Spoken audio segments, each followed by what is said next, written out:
The Gonds are amongst the oldest continuous communities on earth. About 5,000 years ago, the Gonds settled in the region called the Gondwana on the Deccan Plateau in India. It's a region they inhabit even today. Various communities of Gonds live in this vast stretch of land as they have throughout history.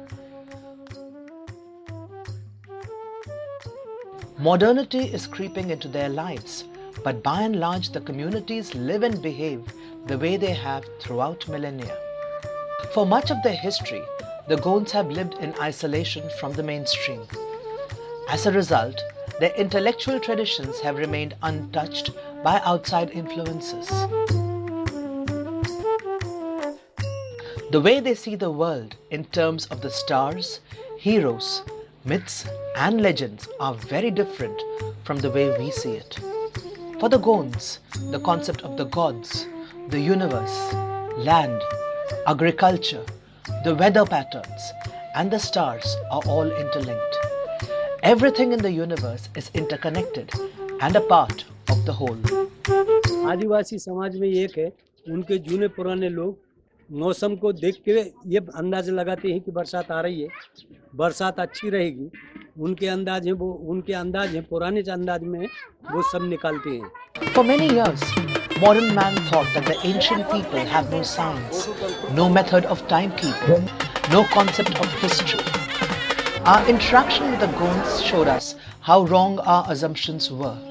They have all this and more, but they represent this in different ways. We often don't appreciate that astronomy is an integral part of all cultures and all civilizations right from earliest period. Ever since human beings took to farming, they needed to know the seasons, and therefore astronomy is a part of their life stories. The Gond astronomy is of particular interest to us because Gonds have remained isolated from the other cultural influences for several thousand years. So the astronomy they preserve is an independent astronomy that they have created, their constellations that they have created for their own timekeeping and for their own use. To understand the nature of astronomy and the way the Gond people perceive the stars, we took them to a planetarium in Nagpur.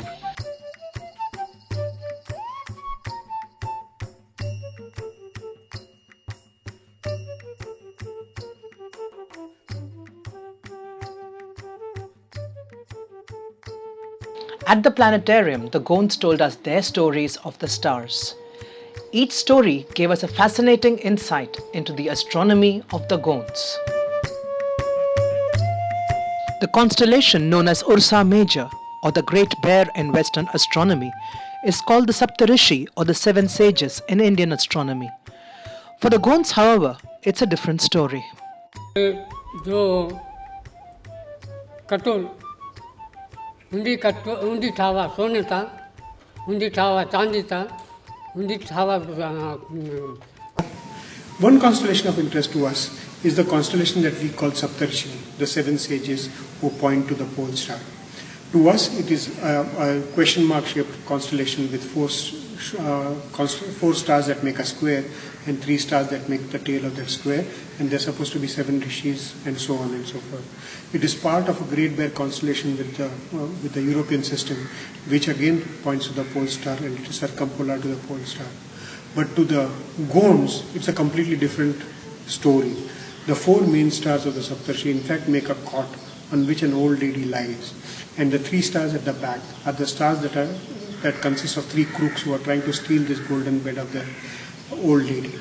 And if the old lady sleeps, then the thieves can steal the bed, and therefore the old lady is not allowed to steal.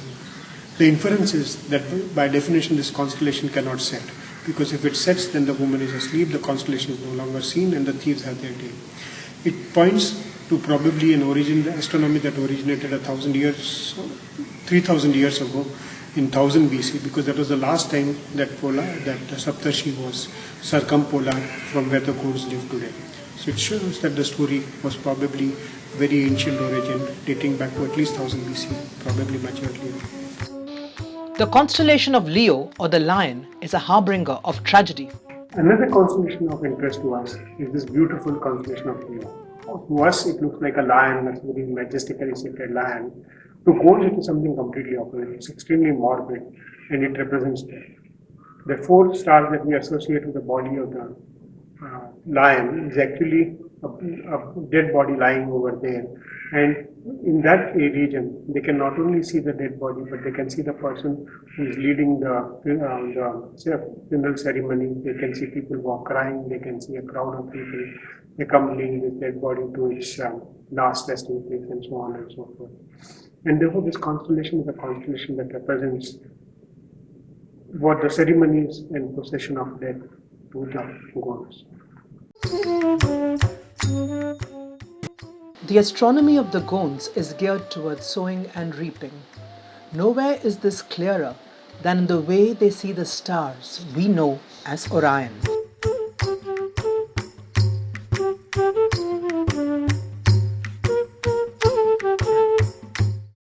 This beautiful region of Orion, Taurus, and Ursa Minor, which we consider three constellations. Go and see a whole series of constellations within this. The belt of Orion, as we will see, is a plowing machine instrument for them. There is a place where they collect the basket, where they collect the rice that is grown. There is a place where they keep the basket for sowing the seed. There is a bird sitting there which sort of tries to eat up the seeds. The eggs of the bird can be seen. A whole entire scene of farming with all its activity, from plowing, from watering the plants to collecting the harvest, as well as the birds that interfere with the harvesting, are all seen by them in this beautiful long constellation stretch.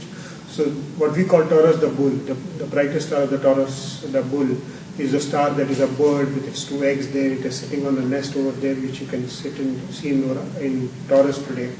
The Orion is where the farming occurs. The main belt of Orion is the plough, and the entire set of subsidiary stars all the way to Ursa Minor are the basket for harvesting and harvest collection, and for ploughing and so on and so forth. It is a magnificent, grand farming scene as far as they are concerned.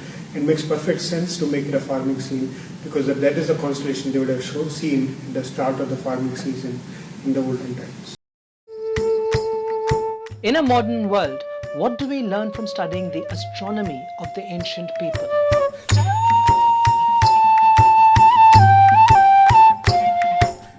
We are what we are because our ancestors were what they were. So in order to truly understand who we are, it is necessary to understand where we came from as much as where we are headed. These two make an integral part of our knowledge of ourselves. That is one reason why you study the growth of your subject.